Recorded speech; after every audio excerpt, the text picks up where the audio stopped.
17 équipes, 4 poules, et à la fin, il n'en restera qu'une. Aujourd'hui, nous avons la Zonar avec l'incroyable et l'unique Étienne, J'aime en débat, le Gala, J'aime ONU et Impact. Cette histoire commence un soir de septembre, quelques jours avant la rentrée. L'été est encore là et mon emploi du temps léger. J'avais donc invité 3 amis à me rejoindre une semaine à Grenoble pour la fin des vacances. Ce soir-là avait lieu une soirée VIP au tonneau de Diogène entre les petits bureaux des différentes assos. Je me devais bien sûr, en tant que trésorier de la Zonar, de m'y rendre. Mes amis n'ayant pas mon statut, et malgré mes tentatives de corruption du BDE, me voilà donc à faire des allers-retours entre la salle du fond et la terrasse pour ne pas les abandonner toute la soirée. Au détour d'un aller-retour, je trouve une fille, ma foi plutôt jolie, attablée avec mes amis à ma place. Appelons-la Marguerite pour des raisons d'anonymat et de troubles de la mémoire.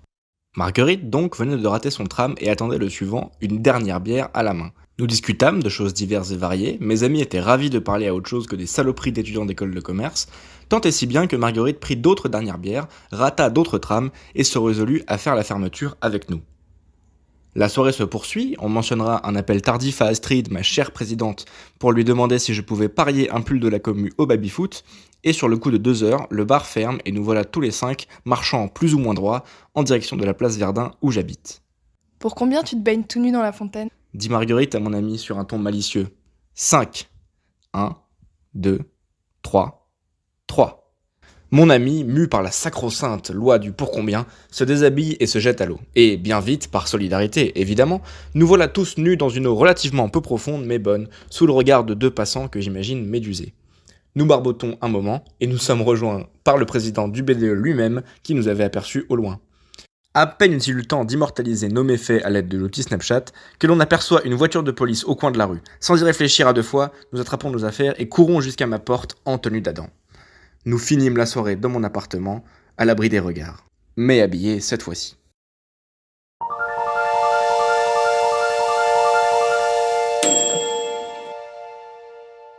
Alors, du coup, pour la petite anecdote, ça s'est passé l'année dernière au Way. Donc, je suis arrivé avec mon bus d'assaut sur le coup des 16h à peu près, du coup, le temps de manger, etc.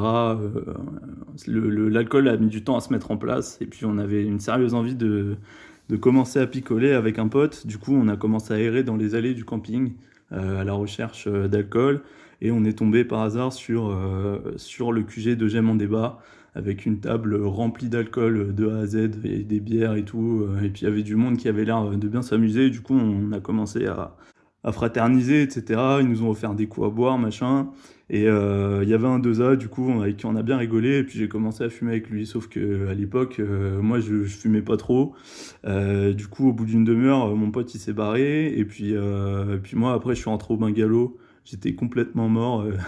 Et du coup, les gens dans mon bungalow, je les connaissais pas. Du coup, j'étais pas bien et tout. Ils me font, mec, ça va, machin. Je fais, ouais, non, pas trop. Et là, j'ai commencé à bégère dans la douche. Et du coup, là, ils étaient là en mode, mec, t'es sûr, ça va et tout. Et ils savaient pas trop s'ils devaient rire ou pleurer parce qu'ils me connaissaient pas et tout. Donc, j'étais en mode, ouais, je suis désolé, machin. La douche a été morte alors qu'il était 18h le premier jour, quoi. Et du coup, après, je fais une sieste et je suis ressorti pour continuer à picoler 1 heure après, quoi. Voilà, donc s'il y a une petite leçon à garder de cette épopée, c'est que bah ouais, J'aime en débat, ils savent accueillir et qu'ils ont toujours les bras ouverts et puis les bouteilles ouvertes aussi.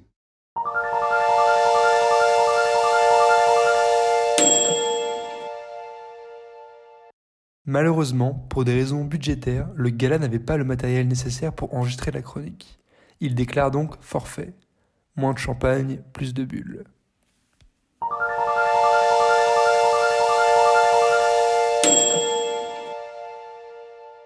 Salut à tous, c'est Valentin pour l'anecdote de Gémonu. Du coup, retour décembre 2019 à Grenoble. Il fait froid et en cette fin de semaine, toute l'équipe de Jeannot se prépare pour un way d'anthologie. Donc en prévision, un petit week-end, un chalet, quelques décalitres d'alcool, de la bonne musique, des pizzas leader price et de la neige. Un détail qui vous verrez à son importance. En bref, un way de qualité.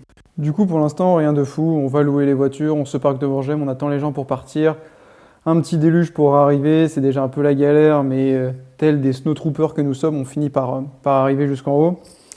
Et là, donc, du coup, le Way se déroule hyper bien. Soirée, musique, tranquille. Premier jour, super bien. Deuxième jour, impeccable. En plus, que demander de plus? Commence à neiger, tout ça. Mais sauf que là, on se dit, commence à neiger, mais de manière beaucoup trop forte.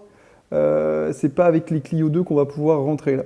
Du coup, on va dehors pour tâter un peu la puff. Et là, on se rend compte que, effectivement, on avait des pneus neige dans un mauvais état, mais on avait des pneus neige, mais pas de quoi faire de nos voitures de petits chasse-neige, quoi. Donc, on a compris que ce serait compliqué. On commence à charger les voitures, on part, et dès les premiers 100 mètres, on se rend compte que ça va être une galère. Et d'ailleurs, ça loupe pas, puisque quelques centaines de mètres après, on est obligé de s'arrêter, décharger la voiture, pousser. Et là, on fume les pneus neige. On les fume tellement fort, ça sent le cramer, il commence à avoir des étincelles. Mais quand même, au fur et à mesure, on finit par avancer. Il y a une dernière voiture qui est vraiment en galère, donc on essaye tout, quoi. On sort les tapis de la voiture, on prend des branches, des trucs comme ça pour les mettre sous les roues, pour essayer de faire un truc stable. On avance quasiment 2 mètres par 2 mètres, une galère. On pense même à abandonner la voiture dans le talus sur le côté en se disant on reviendra plus tard et tout ça, mais une vraie galère. Quand tout d'un coup, il y a des mecs qui passent avec des gros 4x4 qui vont dans la neige, des trucs énormes et tout ça, qui nous proposent de nous tracter jusqu'en haut. Mais on demandait pas mieux que d'être tracté jusqu'en haut de la montagne, donc super. Le mec me dit excuse-moi, t'as une manille? Je sais même pas ce que c'est une manille à ce moment-là. Et le mec, à peine j'ai eu le temps de répondre à la question, commence à découper avec son petit canif dans le pare-choc en plastique avant de la voiture. Je me dis mais gros, qu'est-ce que tu fous? Et le mec me répond non mais comment tu crois que je vais installer la manille? Peu importe, tu vois, le mec est lancé, je me dis je vais jamais revoir la thune de ma location, il est en train de me ken la caisse à l'avant. Mais non, en fait, il sort une espèce de petit truc, donc vous irez voir ce que c'est, une manille du coup, et attache la voiture pour pouvoir la tracter. Le mec a un camion d'une puissance, il nous tracte, on a encore le frein à main, que la voiture elle part, elle commence à glisser sur les dizaines premières de mètres, un délire. Il nous tracte en haut, puis on arrive tout en haut de la montagne, il dit bon c'est bon, là vous allez pouvoir redescendre tranquille. Et on croise le dernier équipage de Gémonu. Bon, ils ont tout simplement pété les câbles de frein, donc impossible d'aller plus loin, obligé d'appeler une dépanneuse, tout ça. Les mecs sont bloqués dans la montagne, bloqués de chez bloqués. Bon, au final, mine de rien, tout le monde finit par arriver à Greux, mais hyper en retard. Le lendemain, on avait cours, une vraie galère. Tout ça pour vous dire la morale de l'histoire. Partir en way, c'est bien. Partir avec des bons pneus neige ou des chaînes, c'est mieux. Parce que sinon, le retour devient juste une apocalypse.